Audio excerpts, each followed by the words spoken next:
guys, welcome to IMO Kitchen. இன்னைக்கு சூப்பரான green chanaல பன்னீர் வச்சு நம்ம ஒரு ரெசிபி செய்ய போறோம். இது வந்து சப்பாத்திக்குலாம் வந்து செம்ம டேஸ்டா இருக்கும்.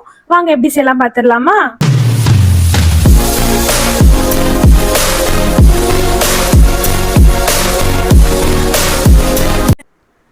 இந்த கிரீன் சன்னா வச்சு நம்ம ஒரு சூப்பரான ஒரு கிரேவி செய்ய போகிறோம். வாங்க. இது வந்து நைட்டு 12 hours ஊற வச்சு எடுத்து வச்சுருக்கேன். நல்லா ஊறி இருக்கு பாருங்கள். இப்போ நம்ம இந்த தண்ணியில் போட்டு நல்லா கொதிக்கிற தண்ணியில் இந்த சன்னாவை போட்டுட்டு ஒரு 2 விசில் விட்டு எடுத்துக்கலாம். 2லேருந்து சீக்கிரமாக வெந்துடும். இது 2 விசில் போதும். அது வேகிறதுக்கு கொஞ்சமாக உப்பு போட்டுக்கலாம். போட்டுட்டு மூடியை க்ளோஸ் பண்ணிடலாம். போட்டு விசில் வச்சிடுறேன். ஒரு 2 விசில் வந்துட்டு அப்புறமா நம்ம எடுத்து பார்ப்போம் இது எப்படி இருக்குன்ட்டு. இப்போது ஒரு பாத்திரத்தில் எண்ணெய் ஊற்றி வச்சுருக்கேன்.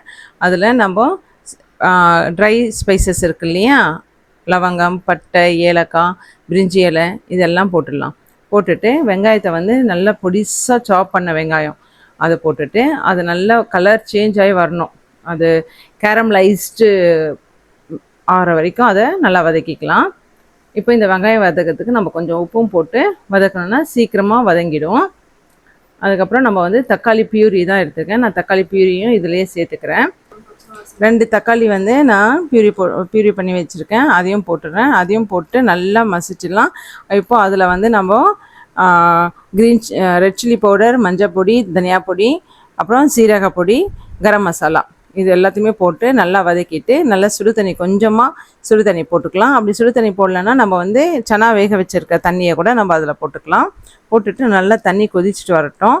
அது பச்சை வாசனைலாம் போகிற வரைக்கும் நம்ம நல்லா கொதிக்க விடணும். அப்புறம் நான் வந்து இந்த கிரேவி வந்து நான் பரோட்டாவுக்கு தான் வச்சு சாப்பிட போதேன். இது வந்து மலபார் பரோட்டா ஐடியிலேருந்து வாங்கினேன். இது மில்கி மிஸ்டு பன்னீர். இந்த பன்னீரை வச்சு நான் இப்போ இந்த கிரேவியில் தான் ஆட் பண்ண போகிறேன். க்ரீன் சன்னா வேக வச்ச சன்னாவும் போட்டாச்சு அதில் தண்ணியில். இப்போ வந்து பாருங்கள், அந்த பன்னீர் வந்து இந்த மாதிரி க்யூப்ஸாக கட் பண்ணிக்கிறேன். என் பசங்களை வந்து பன்னீர் கொஞ்சம் பெருசாக இருந்தால் தான் விரும்பி சாப்பிடுவாங்க. நீங்கள் இதோட பொடிசாக கட் பண்ணாலும் கூட கட் பண்ணிக்கலாம். இப்போ நம்ம அந்த வேக வச்சுருக்க சன்னா இருக்கு இல்லையா, மசாலாவில் கோட் பண்ணிவிட்டு இதையும் போட்டுக்கலாம். இதை வந்து தனியாக தவாவில் ஃப்ரை பண்ணி போடுவாங்க.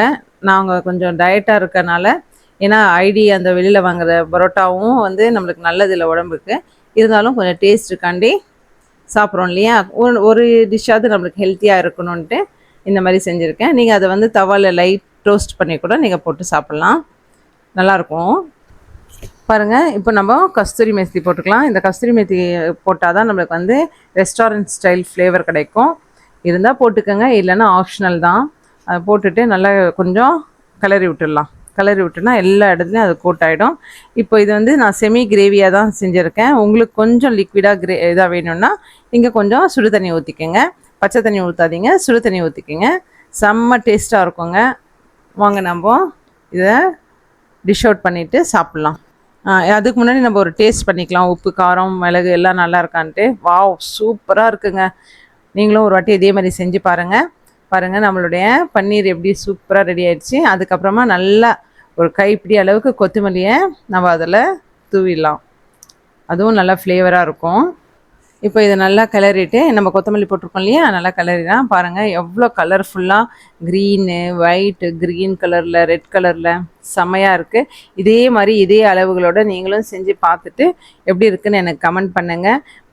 சப்ஸ்கிரைப் பண்ணாமல் பார்க்குறவங்க ப்ளீஸ் சப்ஸ்கிரைப் பண்ணிவிட்டு பாருங்கள். Thanks for watching. Bye.